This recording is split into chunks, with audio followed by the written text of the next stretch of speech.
Ken started choosing his abilities for his new life via a computer interface showing a wide range of skills, including those from Naruto.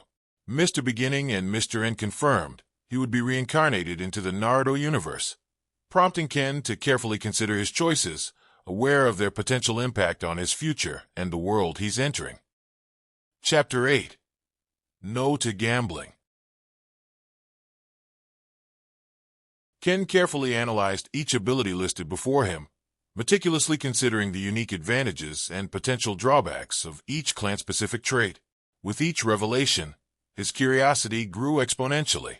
He started to envision the possibilities that lay ahead if he were to indeed be reborn into a clan carrying the very abilities he desired. The idea of sharing a connection, not only through power, but through bloodline and heritage, intrigued him. As he scrolled through the list, his eyes lingered on the Sharingan, Byakugan, and Wood-style abilities.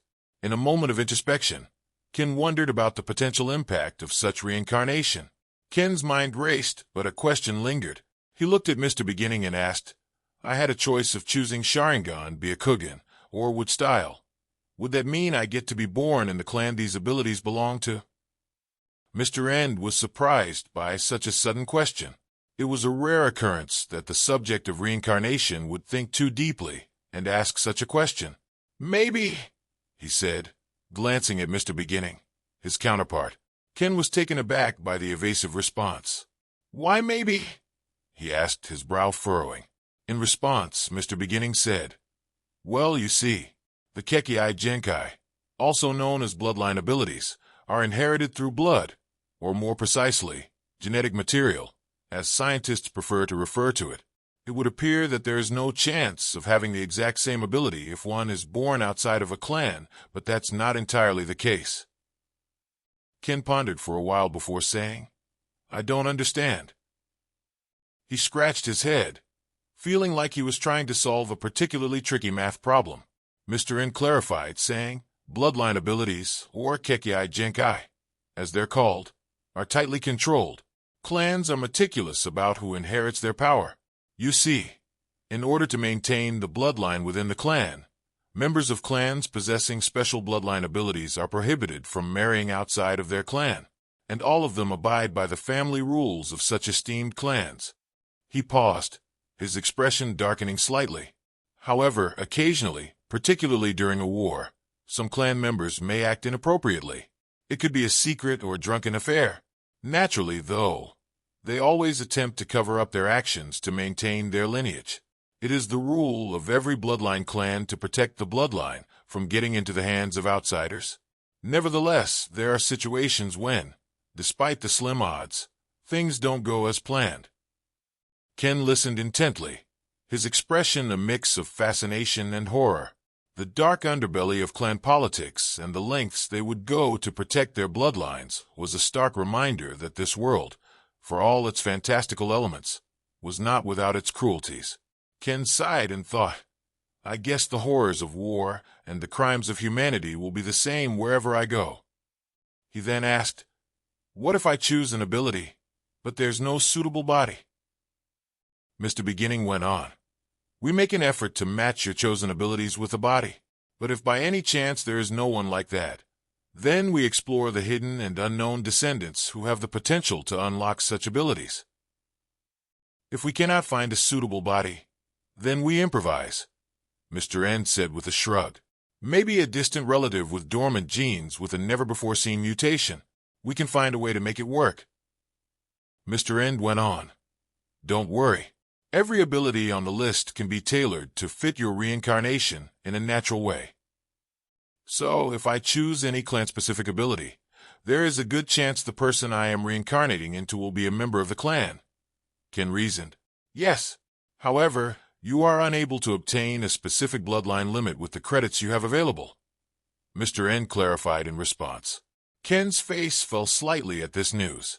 The allure of a powerful bloodline ability was tempting, but it seemed out of reach. However, a new determination sparked in his eyes. Well, that's disappointing, Ken said, trying to keep the frustration out of his voice. But I suppose it wouldn't be much of a challenge if I started off with all the best abilities, would it? Ken was disappointed that he couldn't obtain bloodline ability. However, he believed that if he strategically and carefully selected his abilities, he could create something just as impressive. Maybe, Ken mused, I could forge my own path, create something new, something unique. Mr. Beginning smiled approvingly. Now you're thinking like a true shinobi, Mr. William. Innovation is the key to evolution. Ken's interest was piqued as he considered how he might use his newfound knowledge to his benefit. He sat in thought, going over each skill on the list and assessing how useful it would be. Being naturally curious, he felt compelled to voice his concerns about skills that did not seem that important, questioning their inclusion by using cooking and running as examples. He then asked, "What about the useless abilities on the list, like running or cooking?" Mr. Beginning smiled at this question and said, "Oh, those are fillers." Ken said with surprise, "Fillers? I don't understand." Mr. N said with a smile on his face, "Sometimes we give the option to select 10 random abilities from the list." Mr. Beginning said, laughing, "It's fun to watch people gamble and get shit in the end."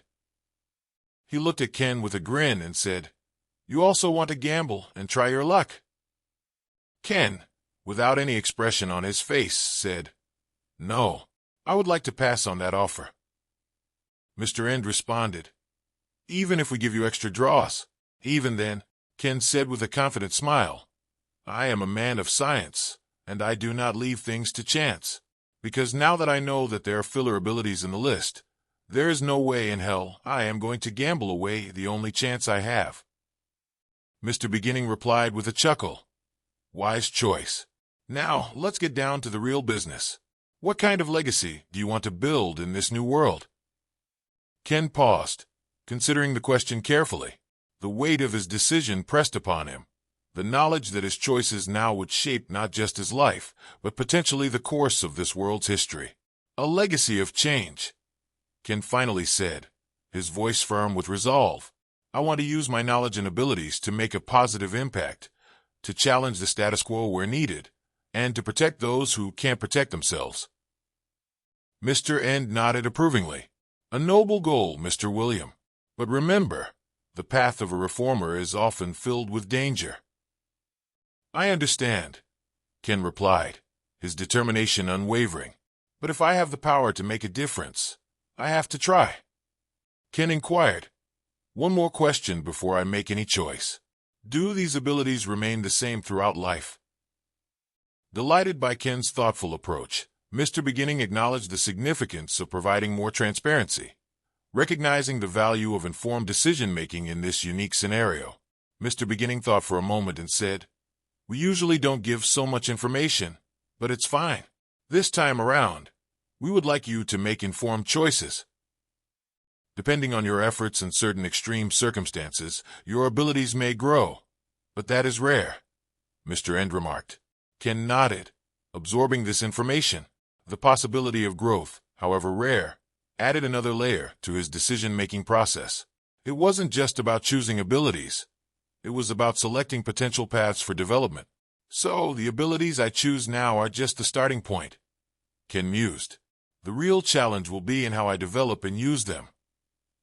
"Exactly," Mr. Beginning confirmed. "Your choices now set the stage, but your actions in that world will write the story." Ken took a deep breath, his mind racing with possibilities. He was about to step into a world he thought he knew, armed with knowledge and abilities that could change everything. "All right," Ken said, his voice steady with resolve. "I'm ready to make my choices. Let's build a ninja who can make a difference." As Ken turned back to the screen, ready to select his abilities, Mr. Beginning and Mr. End exchanged a knowing look. They had seen many souls pass through this process, but there was something different about Ken, a spark of determination, a thirst for knowledge, and a desire for change that set him apart. "This one's going to be interesting to watch," Mr. End murmured to his counterpart. Mr. Beginning nodded, a glimmer of excitement in his eyes. "Indeed, I have a feeling he's going to shake things up in ways we've never seen before." As Ken began to make his selections, the very fabric of the ninja world seemed to tremble with anticipation, ready to embrace the changes this unique soul would bring. Links to the other chapters are in description.